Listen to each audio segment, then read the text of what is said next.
Quand d'autres ont passé leur jeunesse à Paris, Camus vécut la sienne à Alger. Et pas dans n'importe quel quartier. Bellecour, l'actuel Belouizdad, l'un des lieux les plus pauvres de cette ville. Face à la misère matérielle, Alger offre sans compter ce que la nature lui a donné. Mais une nature brute, vive et violente, parfois difficile à ingérer. Noces d'Albert Camus.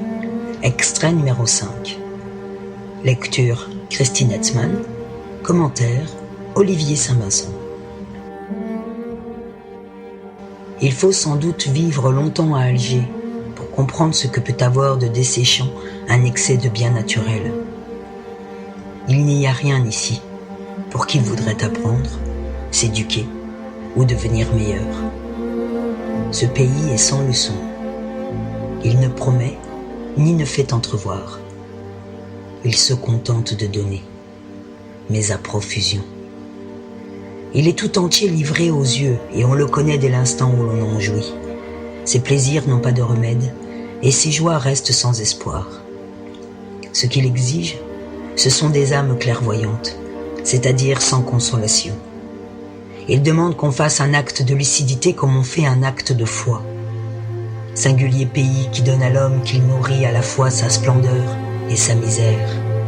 C'est que la culture, celle des livres et des philosophes, ne parvient pas à franchir les enceintes de ce quartier.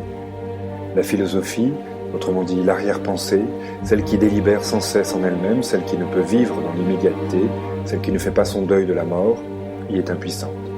Et c'est là sa force.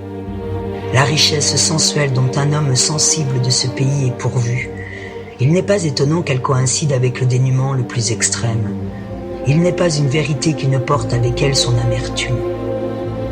Comment s'étonner alors si le visage de ce pays, je ne l'aime jamais plus qu'au milieu de ces hommes les plus pauvres. Et Camus a l'air de nous livrer une réflexion singulière sur la jeunesse. Il s'agit, nous dit-il en substance, d'une incarnation absolue du plaisir, de la chair, du bonheur, comme par métonymie, et d'une métamorphose aussi, les Algérois en héros et leur existence en tragédie grecque. La catastrophe, ce dernier acte qui clôt tous les drames de Sophocle, arrive avec l'âge. Les hommes trouvent ici pendant toute leur jeunesse une vie à la mesure de leur beauté. Et puis après, c'est la descente et l'oubli. Ils ont misé sur la chair, mais ils savaient qu'ils devaient perdre.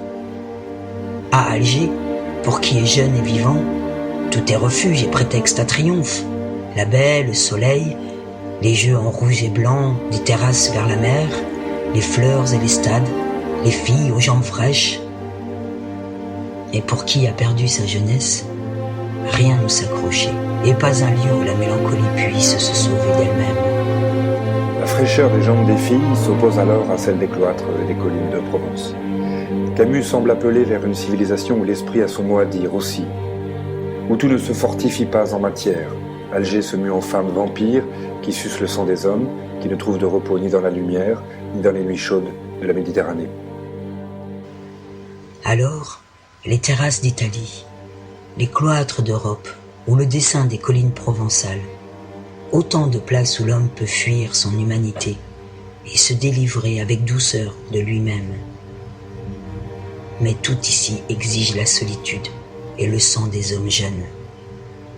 Goethe, en mourant, appelle la lumière, et c'est un mot historique. À Bellecour et à Bab el-Oued, les vieillards assis au fond des cafés écoutent les vantardises de jeunes gens à cheveux plaqués. Contrairement à ce que l'a laissé entendre la tradition scolaire, la pensée de Camus est complexe.